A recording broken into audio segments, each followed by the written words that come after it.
कोई बिजनेसमैन हो या कोई मौलाना क्यों ना हो, इस कैंप में हमने देखा है कि उलमाए कराम उनको समझ में नहीं आया कि ये सच है, ये झूठ है। उन्होंने भी कई प्लेटफॉर्मों पर, यहां तक कि मसाजिद के मिंबर पर खड़े होकर के कहा गया कि ये सही है, इस कंपनी में पैसा डालो डालो डालो डालो। हजारों करोड़ रुपए डाला गए। कहां गए हजारों करोड़ रुपए? जितना पैसा जमा किया गया था उस सबको चंद लोगों ने मिलकर लूट लिया। क्या किया? लूट लिया। क्यों लूट गए हमारे लोग? किस लिए लूट गए?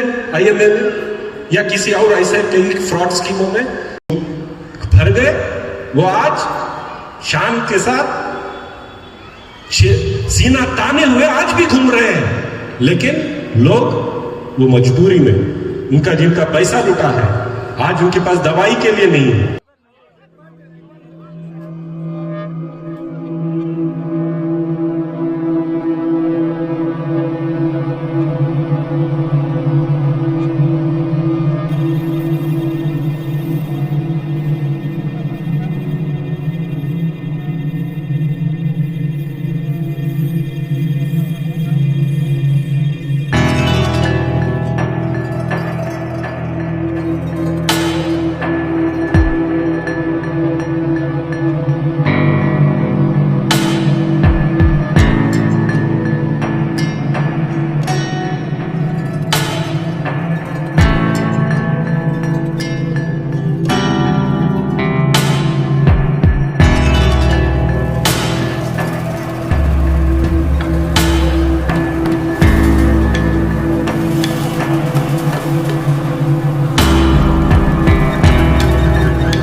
जितने लोगों ने भी बात की है, उन्होंने एक चीज सबसे ज्यादा अहमियत देकर उन्होंने कही है, वह है तालीम के मुताबिक, वो है एजुकेशन के मुताबिक।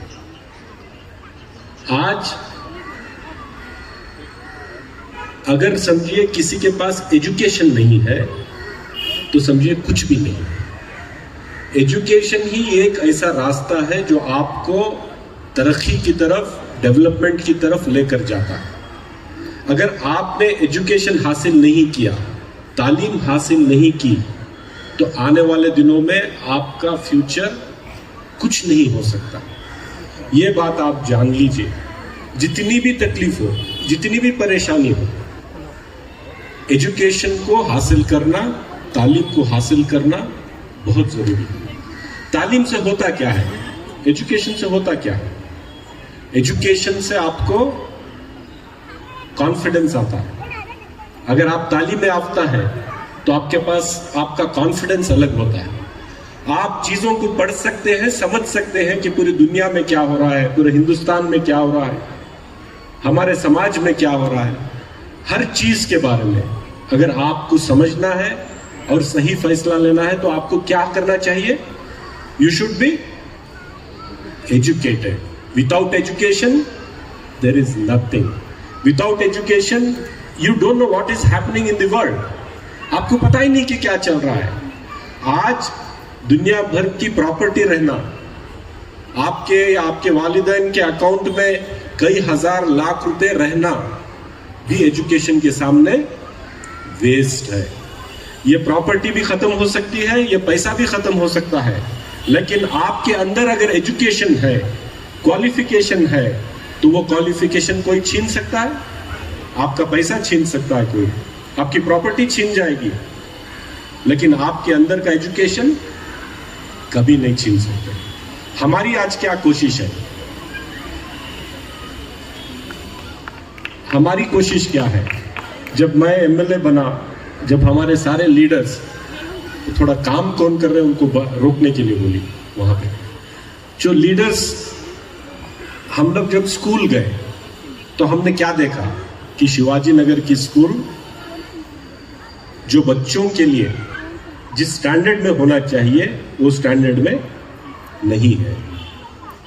चाहे वो कन्नड़ा स्कूल हो, तमिल स्कूल हो, इंग्लिश स्कूल हो, उर्दू स्कूल हो, तेलुगु स्कूल हो, हमने सारे स्कूलों का जायजा लिया, मुआयना किया, इंस्पेक्शन किया, लेकिन किसी भी स्कूल में वो स्टैंडर्ड नहीं था जो होना चाहिए। मिनिमम होना चाहिए, आपके पास लाइट तो होना चाहिए, पानी का कनेक्शन होना चाहिए, टॉयलेट की फैसिलिटी ठीक से होनी चाहिए, पार्क साफ होने चाहिए, बच्चों को बैठने के लिए बेंच होने चाहिए। अगर स्कूल में स्कूल का माहौल नहीं है, वो इंफ्रास्ट्रक्चर नहीं है, तो हमारे बच्चे जाएंगे कैसा, पढ़ेंगे कैसा, और ये टीचर्स उनको पढ़ाएंगे कैसा? तो ये फिक्र रखकर हमने एक एक स्कूल को अभी आइडेंटिफाई किया है। शिवाजी नगर के अंदर अभी हमने 7 स्कूलों में काम स्टार्ट किया है, और हर लैंग्वेज के, क्योंकि शिवाजी नगर एक ऐसा इलाका है जहां पे हिंदू, मुसलमान, क्रिश्चियन, ईसाई, जो भी जात का, जो भी धर्म का आदमी है, हम सब भाई भाई की तरह रहते हैं। हम सब भाई भाई की तरह रहते हैं। यहाँ तमिल भी बोलते हैं, तेलुगु भी बोलते हैं, मलयालम भी बोलते हैं, कन्नड़ा भी बोलते हैं, उर्दू भी बोलते हैं, और इंग्लिश अभी बोलना सीखना है। इंग्लिश एक इंटरनेशनल लैंग्वेज है जिसे आपको सीखना जरूरी है, समझे? तो हमने कन्नड़ा स्कूल का काम शुरू किया है, एक तेलुगु स्कूल का काम शुरू किया है, एक 25-30 साल की एक तमिल स्कूल बड़ी बुरी हालत में थी, उसका काम हमने शुरू किया है, उर्दू स्कूल का काम शुरू किया है, इंग्लिश स्कूल का काम शुरू किया है, और पूरे कर्नाटक में हफीजिया स्कूल को एक मॉडल स्कूल के तरह बनाना है, नंबर 1 स्कूल बनाना है। कि कर्नाटक में अगर कोई भी नंबर 1 स्कूल हो, कहाँ है? तो वो शिवाजी नगर में। तो उसका काम चल रहा है, अगला 1 साल काम चलेगा। उसके बाद सरकारी स्कूलों में प्राइवेट स्कूल का कंपटीशन कोई करेगी तो हफीजिया हमारी स्कूल शिवाजी नगर की करेगी। ये काम हमने किया। इसके साथ साथ जब मैं 10th का रिजल्ट देख रहा था तो बच्चे तो पास हो रहे हैं, हो सकता है वो और अच्छे नंबर से पास होंगे। अगला महीना मैं सारे टीचर्स के साथ, जितने हमारे कॉन्स्टिट्यूंसी के स्कूल्स हैं, सारे टीचर्स के साथ मैं आधा दिन का सेशन लेने वाला हूं। आप लोगों की, आपकी स्कूल के परफॉर्मेंस पर बात करने के लिए आधा दिन रिजर्व करेंगे, और उस आधे दिन में आपके स्कूल के इंफ्रास्ट्रक्चर इश्यूज पर भी बात की जाएगी कि क्या चाहिए, क्या हमारी जिम्मेदारी है, हमें क्या करना है।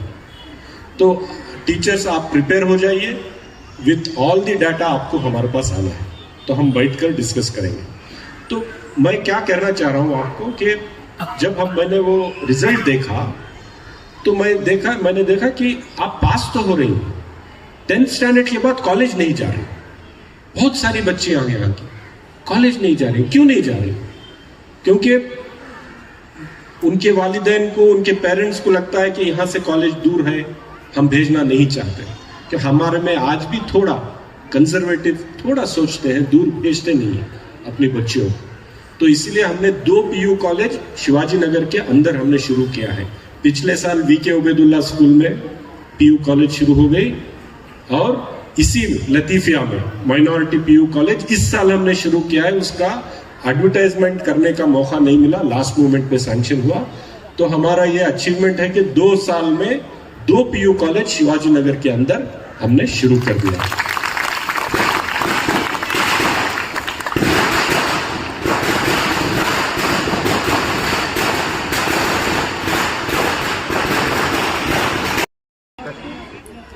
जी बिल्कुल।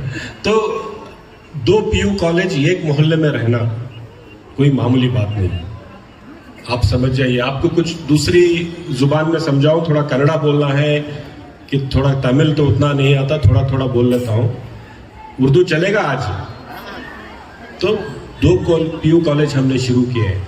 आप जो 8, 9, 10th के बच्चे यहाँ आए हैं, जब तक आप 10th पास करेंगे आपके पास PU कॉलेजेस होंगी यहाँ। जब तक आप PU कॉलेज पास करके बाहर आएंगी तब शिवाजी नगर के अंदर हमारी डिग्री कॉलेज इंशाल्लाह तब शुरू हो जानी चाहिए। इसलिए ये टाइमिंग रखा गया है कि आज हम शुरू करेंगे, अगले 2-2.5 साल में डिग्री कॉलेज।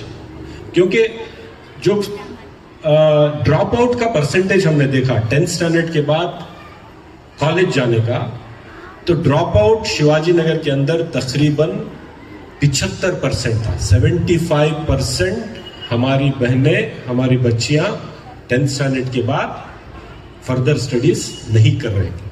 तो इसलिए पिछले 3 साल में हमने कोशिश करी और ये 2 पीयू कॉलेज और ये डिग्री कॉलेज का काम हमने शुरू किया है। और वीके उबैदुल्ला में जो पीयू कॉलेज है अच्छी तरीके से चल रही है, आप जाकर देख सकते हैं, उसका स्टैंडर्ड और बढ़ाएंगे। इसलिए थोड़ा हम खामोश थे क्योंकि आप जानते हैं कि वीके उबैदुल्ला जो कॉलेज है, आईएमए का जो स्कैम हुआ था, जिस स्कैम में हमारे हजारों माँ बहनें खासतौर से अपनी जमा पूंजी मेहनत कर कर, मुशक्कत कर कर, अपनी मेहनतों का पैसा छोटा छोटा थोड़ा थोड़ा जमा करके अपने बच्चों के मुस्तकबिल के लिए, अपनी बच्चियों की शादी ब्याह के लिए, अपने कभी मुश्किल वक्त में काम आने के लिए, किसी की दवाई के लिए जितना पैसा जमा किया गया था उस सबको चंद लोगों ने मिलकर लूट लिया। क्या किया? लूट लिया। क्यों लूट गए हमारे लोग? किस लिए लूट गए? आईएमए में या किसी और ऐसे कई फ्रॉड स्कीमों में? इसलिए लूट गए कि हमारी मां बहनों के पास तालीम नहीं थी। सच और झूठ में फर्क करने का मादा, वो कैपेसिटी नहीं थी। अगर कोई खड़े होकर यहां माइक पे झूठ बोलता है तो आप पहचानेंगे कैसे? जब तक आपके पास एजुकेशन नहीं होगा, जब तक आपके पास तालीम नहीं होगी, जब तक आपको यह समझ में नहीं आएगा कि ये जो आदमी खड़कर बोल रहा है, हो सकता है बहुत बड़ा आदमी है, हो सकता है एमएलए है, हो सकता है मिनिस्टर है या कोई बहुत बड़ा बिजनेसमैन है, लेकिन ये हमें सच बोल रहा है कि हमें ठग रहा है। ये पहचानने का जो मादा है, ये सिर्फ और सिर्फ किस में आता है? एजुकेशन में आता है। हम आपको इसलिए एजुकेशन के पर काम कर रहे हैं, इसलिए हम चाहते हैं कि हमारी हर बहन कल जो मां बनेगी, हर बहन कल बिजनेसमैन बने, हर बहन कल ऑफिसर बने, हर बहन कुछ भी ना करे तो भी तालीम याफ्ता रहे, ताकि उसका घर एजुकेटेड रहे। अगर कल आपको आकर कोई बोलेगा आप यहाँ पे 1 लाख रुपए डाल दीजिए, हम आपको हर महीना 10 इतना पैसा देंगे, इतना रिटर्न देंगे, तब आप पहचान सके कि ये आदमी हमें ठग रहा है। चाहे वो लीडर हो, चाहे वो कोई बिजनेसमैन हो या कोई मौलाना क्यों ना हो। इस स्कैम में हमने देखा है कि उलमाए कराम, उनको समझ में नहीं आया कि ये सच है कि झूठ है।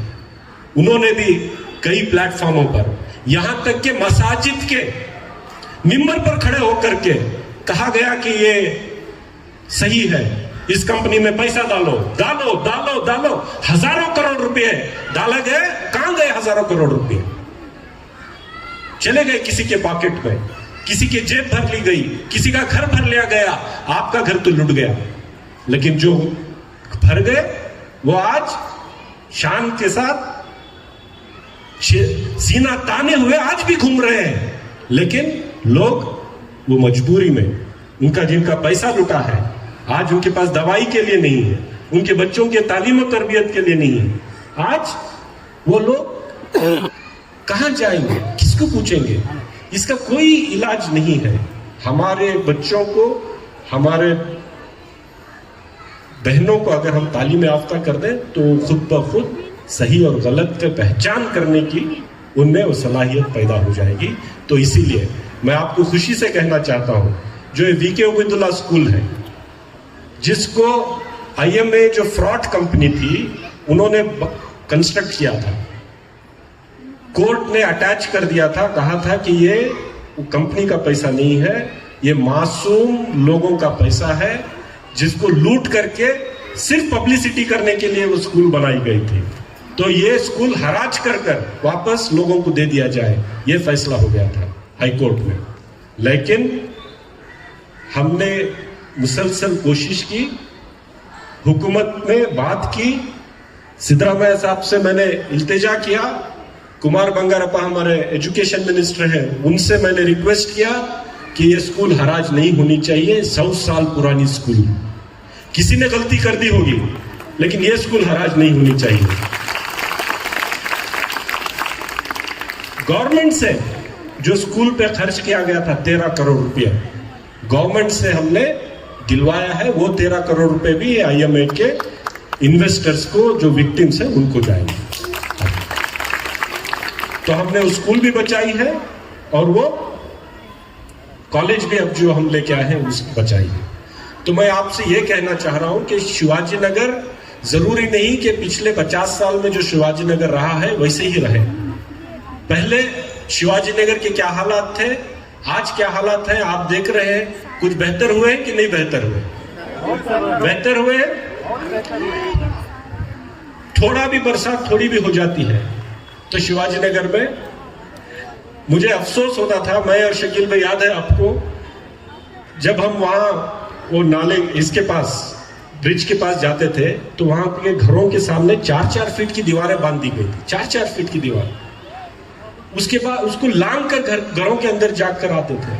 हमने पूछा कि किस लिए है दीवार, उन्होंने कहा कि बरसात आती है तो पानी घरों के अंदर आ जाता है। पूरे बेंगलुरु शहर डूब गया है। आज आप देख रहे हैं शिवाजी नगर में कहीं किसी को तकलीफ हुई? इतनी बड़ी बरसात पिछले 8 दिन से मुसलसल चल रही है, स्कूलों को रजा दे दी गई, आधा बेंगलुरु डूबा हुआ है। बोट्स लेकर NDRF के लोगों को बचा रहे हैं। ये इसलिए है कि हम लोगों ने जो 5 साल में हमने मेहनत किया है, काम किया है, उस एक एक चीज को समझकर सही करने का काम किया है, इसकी वजह से है। इसके साथ साथ हम ना सिर्फ शिवाजी नगर को इंफ्रास्ट्रक्चर डेवलप कर रहे हैं, शिवाजी नगर को हेल्थ केयर का हब बना रहे हैं। आप ये जो बिल्डिंग इमारत देख रहे हैं, इतनी बड़ी हॉस्पिटल देख रहे हैं, जिसकी छांव के नीचे आज हम खड़े हुए हैं, ये हॉस्पिटल सुपर स्पेशलिटी हॉस्पिटल है। पूरे ईस्ट बेंगलोर का सबसे पहला सरकारी सुपर स्पेशलिटी हॉस्पिटल है, हमने शिवाजी नगर में बनाया है। जब हार्ट अटैक होता था या कुछ भी दूसरी दिल की बीमारियां होती थी, यहां से जयदेवा तक जा रहे थे। जयदेवा जाने के लिए 2 घंटे ट्रैफिक में जाना पड़ता है। कितनी जानें हमने गंवाई। आज ऊपर वाले की मेहरबानी है कि इतनी बड़ी ये हॉस्पिटल हम यहाँ खड़ी कर रहे हैं। और इसी रोड पे आप नीचे जाएंगे तो एक बेहतरीन 30 बेड का मैटरनिटी हॉस्पिटल हम तैयार कर रहे हैं। मैटरनिटी हॉस्पिटल इंशाल्लाह 1 साल 1.5 साल के अंदर तैयार हो जाएगा, with operation theatre, with dialysis centre. Power house hospital को मॉडर्न मैटरनिटी हॉस्पिटल में हम उसको तब्दील कर रहे हैं। इसके साथ साथ हम और 4 प्राइमरी हेल्थ सेंटर्स बना रहे हैं। अभी और 2 डायलिसिस सेंटर्स पर हम काम कर रहे हैं। शिवाजी नगर के अंदर फ्री हेल्थ केयर पर हम काम कर रहे हैं, फ्री एजुकेशन पर हम काम कर रहे हैं, अच्छे इंफ्रास्ट्रक्चर पर हम काम कर रहे हैं। मेरी आपसे इतनी गुजारिश है कि यहाँ पे इतनी बड़ी तादाद में माँ बहनें आई हैं, स्टूडेंट्स आए हैं, हम कितनी भी कोशिश करें, पाकी सफाई पर कोई ख्याल लोगों का नहीं जा रहा। मेरी आपसे क्या गुजारिश है कि आप लोग अभी भी थोड़ा बहुत कचरा बाहर फेंक रही हैं। आपका घर पाक साफ कर रही है, गली में कचरा फेंक रही है। घर पोंछना है, धोना है तो पूरा पानी खोलकर, पानी पूरा घर इतना पाक सफाई से इतना धो देते हैं कि वो पूरा पानी सड़कों पे आता है। वही पानी सड़क भी गंदा करता है और पानी भी वेस्ट करते हैं। मेरी आपसे गुजारिश है, जब मेरे घर पे हर दिन सफाई होती है, पानी टैप खोलकर, नल खोलकर बहा नहीं देते, उसको कपड़े में भिगोकर उसको पोंछा जाता है, मॉप किया जाता है। मॉप करना काफी है, पानी आपको फुल घर को धोने की जरूरत नहीं है, मॉप करना काफी है। आप मॉप करेंगे तो पानी बचेगा। आज कहीं शिवाजी नगर में पानी की किल्लत है? नहीं है। इसलिए नहीं है क्योंकि हमने हर गली का, हर घर का पानी का पाइपलाइन भी बदला है, पानी का कनेक्शन भी बदला है। लेकिन मैं आपसे रिक्वेस्ट कर रहा हूँ, यहाँ पे जितने स्टूडेंट्स हैं, आपके घर में आपको जाकर बोलना है, ऐसा नल खोलकर इतना पानी आप वेस्ट मत कीजिए। पानी भी वेस्ट होगा, हमारी सड़कें गलियां भी खराब होंगी मॉप करना चाहिए और जो कचरा है, गार्बेज जो है, ड्राई और वेट में सेपरेट कर कर जो सुबह कलेक्टर आता है उसके हाथ में, गार्बेज कलेक्टर के हाथ में ही उसकी गाड़ी में डालना है। इतनी मैं आपसे रिक्वेस्ट कर रहा हूं, आप करेंगे? जाकर बात करेंगे घरों में? आपके घर के बाहर क्लीन रखेंगे? घर ही नहीं, आपकी गली भी आप लोग क्लीन रखेंगे? अगर कोई कचरा फेंक रहा है तो आप उनको बताएंगे कि नहीं फेंकना है, वो कचरा रखना है और कल दूसरे दिन सुबह जब कलेक्टर आता है उसके हाथ में आपको देनी है। तो मैं आपसे इतना रिक्वेस्ट कर रहा हूं कि आज का जो दिन है ये हमें हमारे फ्यूचर को दिखाने का दिन है, हमारे फ्यूचर की तरफ हमें ले चलने का दिन है। एजुकेशन आप खूब पढ़िए, अच्छे से अच्छी डिग्री करिए, आपके और आपके फ्यूचर के बीच में एक ही चीज है, एजुकेशन, उसको आप हासिल कर लीजिए।